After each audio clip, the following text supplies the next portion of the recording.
রোহিত কেন অবসর নেবে প্রশ্ন ডিভিলিয়ার্সের।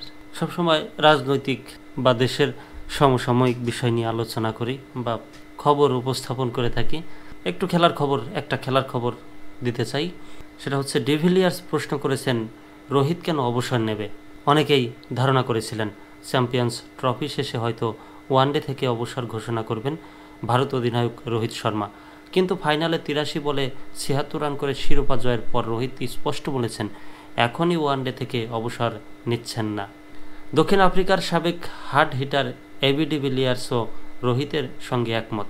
তিনি বুঝতেই পারছেন না রোহিতকে কেন অবসর নিতে বলা হচ্ছে।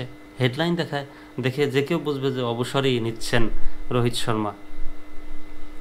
বয়স ও ফিটনেস বিবেচনায় তার পারফরম্যান্স নিয়ে খুব একটা প্রশ্ন নেই। তাছাড়া ৩৭ বছর বয়সী রোহিতের নেতৃত্বেই গত বছর টি-20 বিশ্বকাপ জিতেছিল ভারত।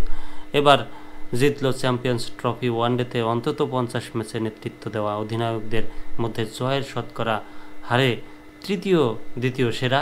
তার নেতৃত্বে ৫৬ ম্যাচে ভারতের জয় ৪২টিতে, জয়ের হার ৭৫%।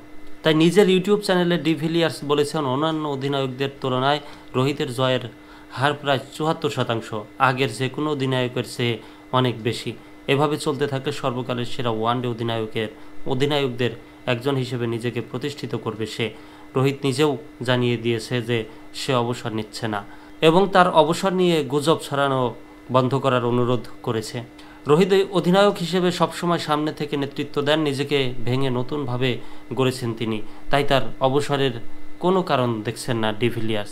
সে কেন অবসর নেবে?